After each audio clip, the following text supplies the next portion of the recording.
Hello and good morning, my dear students, and a very warm welcome in the class of accounts, standard 11. We are going with accounting terminology, and today is session 3. Let us go through with few more accounting terminology which is going to help in your accounts subject.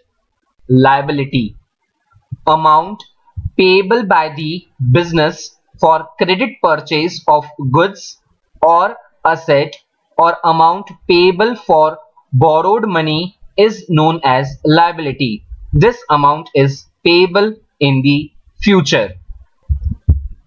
If the businessman has purchased any of the goods or the assets on credit basis, उधार पे अगर उसने goods या फिर assets लिए हैं, then the business is liable to pay that particular amount in the near future to so and so person.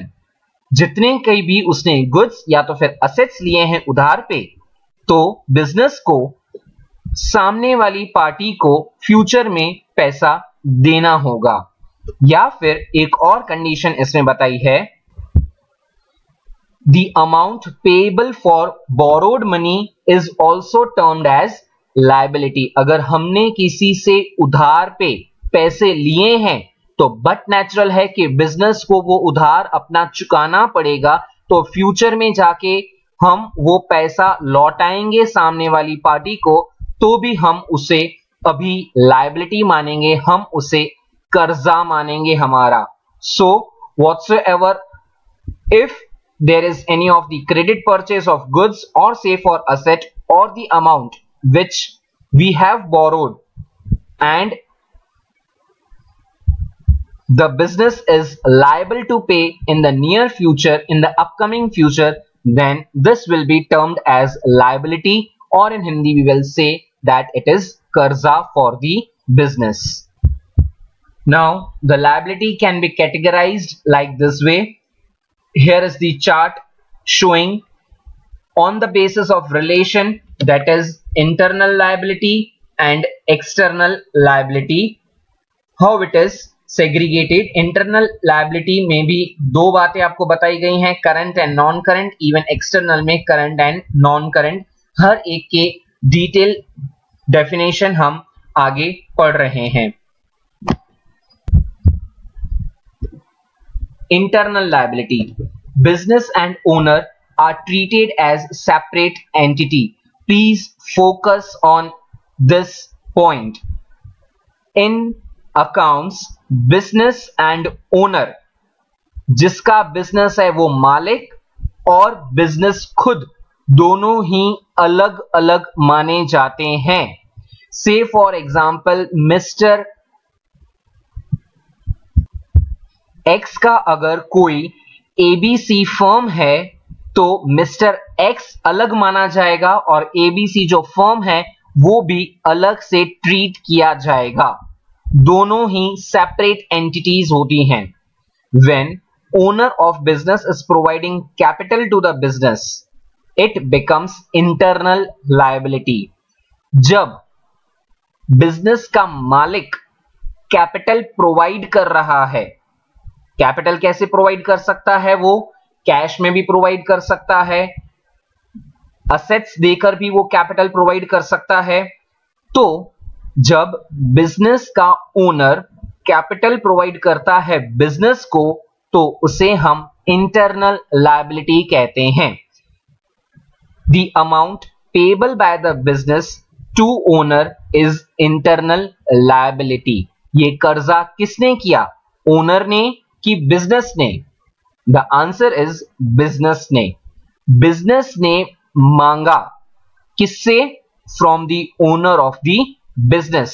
So the business is liable to pay that particular amount to the owner. So business और owner का आपस का मामला है, अंदर ही अंदर का मामला है, इसे इसलिए हम इसे internal liability कहेंगे. Let me put it through example. If the owner of the business has provided rupees 1 lakh to the business, then the business is liable to pay this 1 lakh rupees again back to the owner. That's why it is internal liability. Please बच्चों ये समझना, business और owner दोनों अलग अलग बातें हैं. Business और ओनर को हम एक नहीं मानेंगे अकाउंट्स में. मिस्टर एक्स जो थे वो ओनर थे, एबीसी जो फर्म है वो बिजनेस है उनका. इसके लिए ओनर ने, मालिक ने बिजनेस को 1 लाख रुपए दिए हैं, तो अब ये बिजनेस की जवाबदारी बन जाती है, उसका कर्जा बन जाता है, उसकी लायबिलिटी बन जाती है कि वो ओनर को 1 लाख रुपए नियर फ्यूचर में लौटाए. इसे हम इंटरनल लायबिलिटी कहेंगे. The next comes is external liability. The amount payable by the business to the third party for credit purchase of goods, assets, services, or payable amount for borrowed money is known as external liability. Whensoever, if the business has purchased any of the goods, any of the assets, or has taken any of the services on credit basis. On credit basis means उधार पे. अगर हमने इनमें से कोई भी एक transaction अगर किया तो बिजनेस लायबल बन जाती है उस थर्ड पार्टी को पेमेंट करने के लिए. इसलिए हम इसे एक्सटर्नल लायबिलिटी मानेंगे. जब बिजनेस को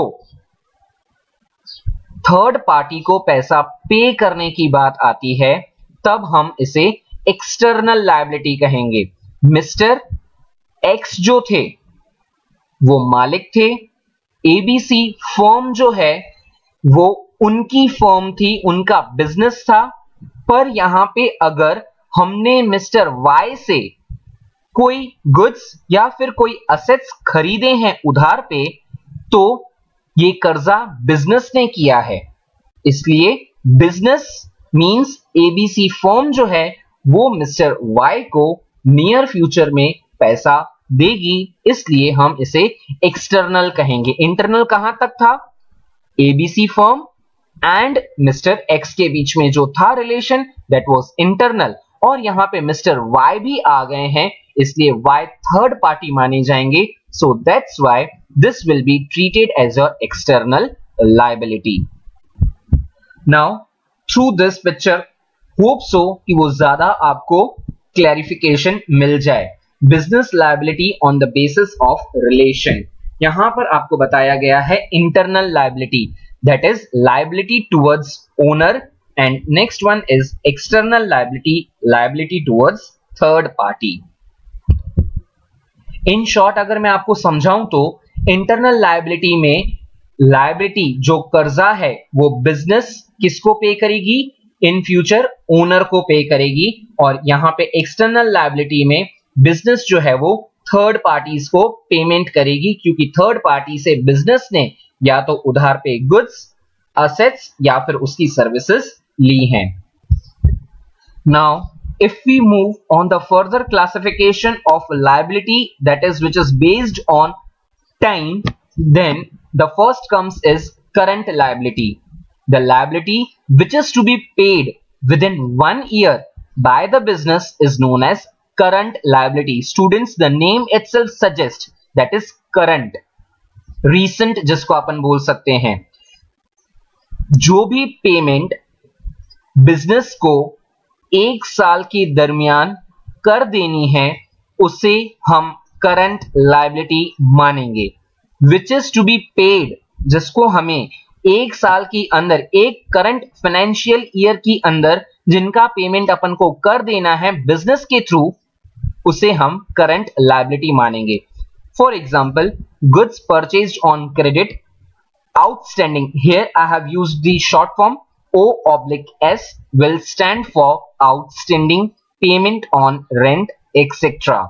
अगर हमने मिस्टर Y से गुड्स परचेज किए थे उधार पे, तो हमें उसे हमारे करंट फाइनेंशियल ईयर में उसका पेमेंट कर देना होगा. So that's why that particular और stipulated amount will be treated as current liability. In short, हमें इतना याद रखना है, current liability means the one which is to be paid within a year.